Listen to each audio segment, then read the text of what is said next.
Welcome back to Veronica Live, and we are here with Chuck Perdue, our favorite tax collector. He oversees the Bay County office, and it is such a pleasure to go into that tax collection office to do anything with your license. So, welcome back, Chuck. I don't know about pleasure. Good morning. Thank you for having me. Well, I had to. I texted him because my plate was 10 years old and I couldn't renew it online because I have to drive around with a personal plate because I'm like a teenager. I have to have my personalized plate with my call sign on it. And so I went in there and literally Ashley waited on me, and it was like sheer heaven. I was in and out in 15 minutes. First of all, it was right after lunch, and I was like, where is everybody? I felt lonely at the DMV, and then it was such a wonderful experience, Chuck, because this doesn't happen. I've been to DMVs all across the country, and it's normally, I equate DMV to like heaven because everybody's there, and some of the people are scary. Right. But every week people come into our office, and they'll bring a book, and I'm like, what are you reading? That's really great, but you're not going to have time to sit down and read the book in this office. No. Veronica, honestly, I'll just tell you, our office vision is changing the way government does business. I've really just taken some simple business processes and implemented them. And we continue to analyze the data to figure out how do we best and most efficiently serve the customer. And at the end of the day, I get a lot of kudos and things. But the truth is, the one thing I did right is I hired really, really good people. And together we cast a vision for our organization. And then we encourage and we challenge our team to pursue that vision every single day. And so it's been a real blessing and an honor to serve Bay County in this capacity. And the truth is, this has caught a lot of attention from around the state. Some of the things that we're doing here. And so this is spread across other counties, so much so that I was elected this past year to serve as president of the Florida Tax Collectors Association. Oh, excellent. So now I really have a statewide platform and a voice. And so now I've really placed a lot of focus on legislative efforts. So every year I come out with a legislative package. I have a DMV package and a tax collection package for better words.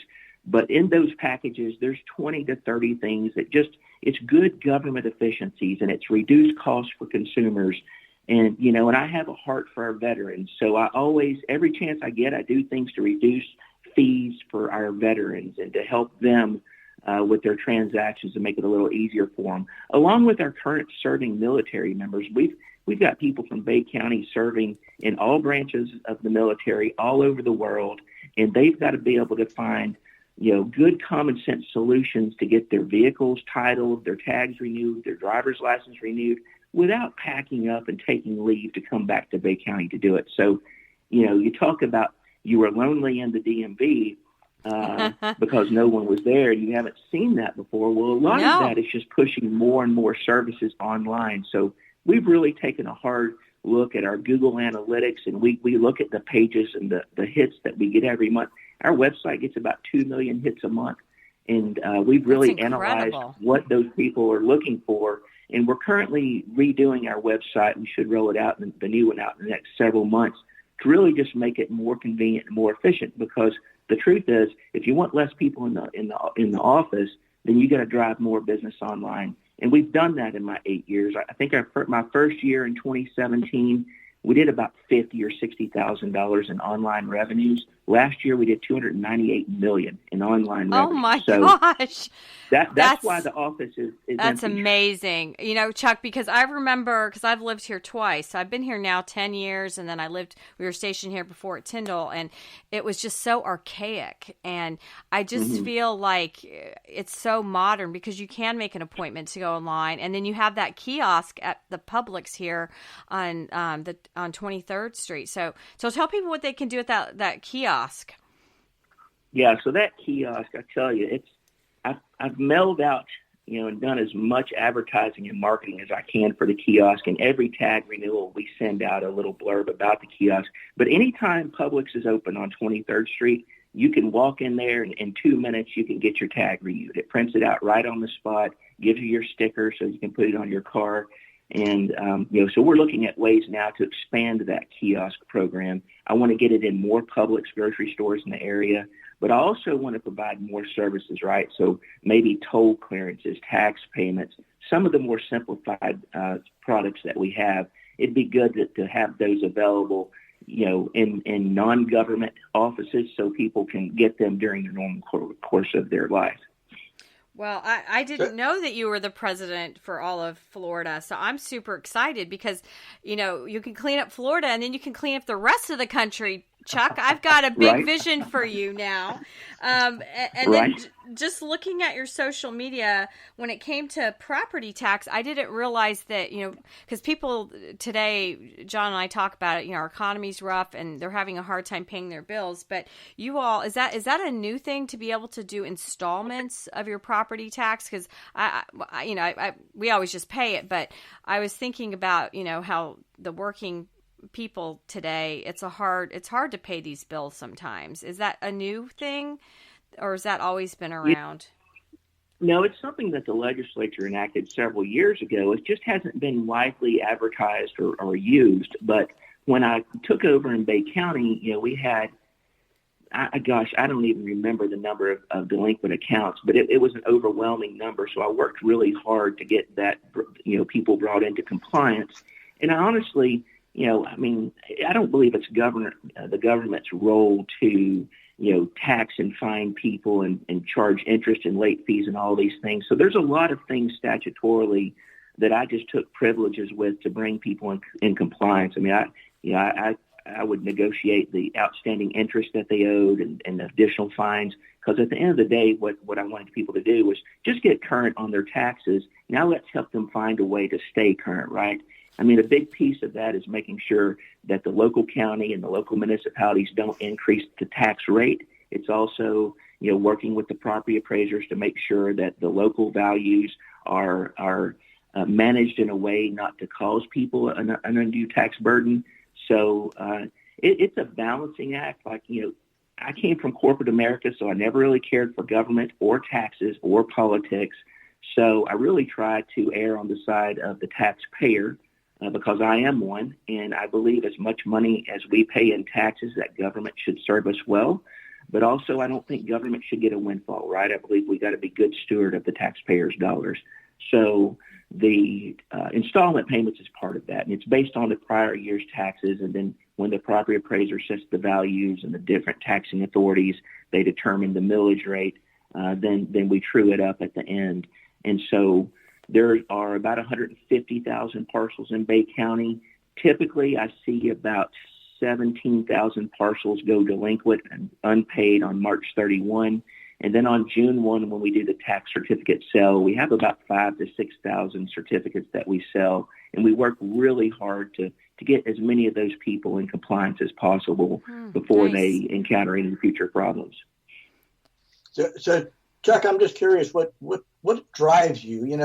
I don't know what it is about Bay County, but, we have Mark Anderson, supervisor of elections, completely overhauled that office, came up with innovative pieces like the ISO 9000 quality system, for elections, believe it or not, a quality control system for elections. He also was elected, to be the president of the Florida Supervisors. You came in, you completely transformed that office. Completely changed it. And you seem to be following on a similar path. Is there something, do y'all get together and talk to each other, or are we just that lucky that we've got people that are inspired to make these kind of changes and provide this kind of leadership? Mark Anderson has certainly done a great job. And, I don't know if you know, but this is his last term. He's retiring. I'm his sad. Chief deputy, Nina's his chief deputy there is going to do an outstanding job. So we're excited to have her. But, for me, to answer your question, so I'm an accountant. I've got a master's in tax law, and I was a corporate tax consultant for 20 years. And I had the privilege of representing maybe 65, 70% of all Fortune 500 companies. And so I got to travel around the country and meet with top-level executives in some of the best companies in the world. And I just really gained an appreciation for their leadership. I had to learn, because of my job, I really learned their systems and their processes. And when my first son, my oldest son, came home one day and said, "Dad, can you take me out of school tomorrow and take me to get my driver's permit?" I was like, "Yeah, that's great. I'd love to." You know, that's just an exciting time in a family's life when they're about to have a teenage driver. So we literally go to the office and pull a ticket and sit there. It's about 4 hours, and I'm looking at the processes. Oh, it was I'm looking horrific at the customer back in service. the day. It was awful, and so it was a miserable experience. The employees were miserable. The customers were miserable. Half the people going in there didn't have what they needed, so they got sent back, home to go get back in line again. And I came home and I told my wife, I was like, literally, as much money as we pay in tax, government should serve us better. And she said, "Well, maybe you should run for tax collector." And I was like, "Yeah, whatever. I don't like government. I don't like taxes. It's probably not a good fit." Fast forward 3 years later, my youngest son needed to go down there to get his driver's license. And so we went. We had the same experience. We pulled the ticket. We waited. We heard, everyone was disgruntled. And I came home and I said the same thing. I was like, "Boy, as much as we pay in tax, government should serve us better." My wife said, "You've said this twice now, and we have a rule. You don't complain about it unless you're willing to go do something about it." And so I just started praying about it. I was like, you know what? I'm going to go do this. I'm going to go fix this office. I know it can run better. Do I know anything about it? Absolutely not. But I'm willing to commit my next phase of my life to learning everything about it, so that I can find a better solution for Bay County. And that's what drove me. Well, it's literally pristine. It flows amazing.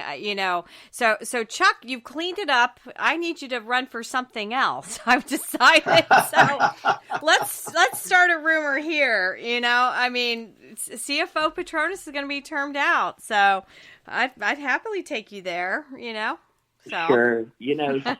Look, you and a lot of other people would like for me to run for something else. Yes. But the truth is, CFO Petronas has done an outstanding job. Oh, he he's has worked wonderful. that office statewide, unlike he any could be the CFO. He could be the governor. He's been fantastic. Unfortunately, go ahead. Well, we talk about him, he said on my show that he's been cleared by Katie to run for governor. So I'm excited about that. Right. That'll be the next step. And, we need you. I'm happy to start the CFO, or unless you want to be the lieutenant governor. You just tell me. We'll run with it. Sure. Yeah. It'd be really hard. You know how the legislature and the cabinet and the executive branch works. It would be really hard to get two guys from the Panhandle could have that much power in the executive branch, right? It's a really big state. It's a really big office. Someone to really run and be effective and win a position like that has to be really well known in the Central Florida I-4 corridor, the Hillsborough area, the Miami area. And although, I have a lot of great contacts there, I think that's a pretty big reach for the tax collector from Bay County. So I'll I'll drive, Chuck. I don't know, Chuck. There's rumors that you're very influential and people like the governor listen to you. So, well, yeah, I've been blessed to build good relationships. I recognized early on a couple of things. Number one, if I'm going to turn around this Bay County tax collector's office, I've got to do two things.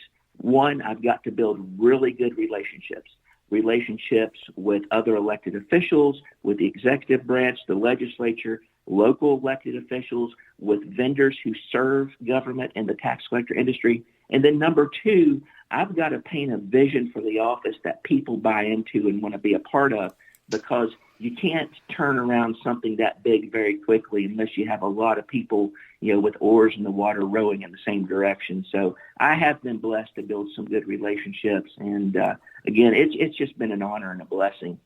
So tell everyone how big your staff is. And then I saw, on the website and your social media that you need a finance assistant and I guess another customer service rep. So how big is your staff, Chuck? So we have 4 offices that we have 81 positions. I think we have about 74 of them filled right now. So you do have what I found is as you cross about 50 employees, someone's always leaving for something. They're married to military and they're moving, getting deployed somewhere, or they're moving out of state, or they're moving somewhere to take care of elderly parents. So we're just continually hiring. I've not once had a full staff in the 8 years I've been doing this. We do have customer service representatives positions available, along as a finance position. So I'm losing a person in my finance department to the VA. And so I'm really excited for them to have an opportunity. And kind of the culture we've created in our office is we really, our number one value is hire, retain, and celebrate talent. So we really pump a lot of energy into hiring the right people, into encouraging them, giving them a good training opportunity, because what we believe is if we're good stewards of the taxpayers' dollars and we're good stewards of people's time, then we're investing in a generation of leaders. I mean, I view my job, my number one job is to grow more leaders. And so I really, when someone tells me they're leaving or they want to leave, I really celebrate and make a big deal out of that, because I know that I've played a small role in their journey as a leader. So we're always hiring, and so I would welcome people to come and just have a conversation about the office. Doesn't sound real attractive to work for the tax collector's office, but we're doing some really great things, having a large impact on all of Florida with the legislative stuff we're doing. So, that's exciting. Log in I and love apply. that.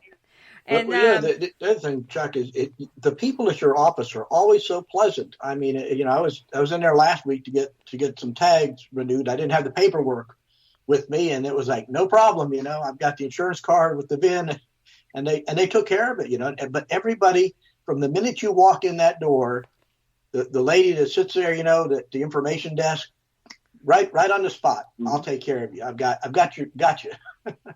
And then, is that something you look for when you're hiring the people, or is it just something that comes from the nature of everybody interacting in your office? Well, so it's twofold, right? So first, what we believe are our values. I mentioned hire, retain, and celebrate talent is at the top of the list, but the next 3 values are communicate with clarity and collaboration, serve with a solutions-based mindset, and create a positive customer experience. That's our values. It's listed under what we believe on our website. And I preach that. I am the chief encouragement officer. Like, I literally put on classes, and we do training around customer service. And that's everything from, I was fortunate enough to spend a few hours with Bob Schultz, who founded Best Buy. And he's got a 5-10 rule. His rule was, if you're within 10 feet of a customer, you smile. If you're within 5 feet, you smile and you ask them how you can be helpful. And so we practice some of these things. We also go through the Chick-fil-A model on customer service. And, we do a good bit of technical training, but I'd say a good 30 to 40% of our training now is around creating a positive customer experience with a solutions-based mindset. Like, I don't want to send you away to go get something to come back. We are going to exhaust every option we have. And there's a lot of options. Just historically, the alternative procedures have not been taught. That's now kind of what we're teaching mostly, because we want to make sure you have a good experience. We want you in and out in a timely manner. And more importantly, we want you to feel valued and like you can be proud of the experience you just had with a government office when you leave. So is there a motto that you live by, Chuck? Because you've talked about these leadership initiatives, and is that always been instilled with you? And, do you have a motto? Serve others. What does that mean? Are we serving our community with these processes and these products? Absolutely. But serve the guy sitting next to you, right? Like, if you're working side by side with me and I need to go get a drink, I might say, Veronica, can I get you a Coke while I'm gone? Or, can I do anything for you? But also hold each other accountable. Like, hey, I noticed you're a little harsh with that customer. Are you okay? Is something going on? Do you need to take a break? I mean, all of my staff are, encouraged to really build those communications and have hard conversations with each other, because that's a critical part of being on the same team and rowing the boat in the same direction, is that accountability piece, but also the encouragement and the service piece. Well, that's great. So what are we missing? It's who knew that the DMV, because I was joking with John, because in the Bible, the tax collector's not always our friend, but you make it so pleasurable, and your staff was just so, every time I've been in there, it's been when I had knee surgery, I had to get my handicap pass two times, and everybody was so willing to let me be handicapped for a little while to recover. It was wonderful. So Chuck, do you think this model can be replicated at other tax collectors around the different counties in Florida? Absolutely. In fact, I can tell you, out of 67 counties, you've got about 25 that are doing this thing similar to the way that I'm doing them now. You've got another 20 that are in some phase of moving in this direction. There's 2 or 3 that's way out in front of me, and so there's people that I really admire in this industry that are really innovative and starting to engage things like AI and Chat GPT and those types of tools and facial recognition and just different things that can really speed up the process while keeping the community safe, which is the public safety and security piece we haven't talked about yet, but it's becoming more of a critical element in our offices with the illegal immigration. But then you've got about 15 to 20 counties that are just fiscally constrained. And so one of my initiatives in our association is, how do we really help our fiscally constrained counties, our rural counties, to get some of the innovations and tools that we have so that they can offer the same level of service to their citizens? So that's created a roundtable of tax collectors, vendors, state partners, to really talk about how can we help the small counties to do some of these things, because just because they're rural and they're small and they don't have the money should not mean that they should be stuck in the 60s or 70s as far as their technology is concerned. So y'all have like a mentorship kind of program where you could help, like you mentor one county and one of the other advanced guys, do that kind of stuff for another county?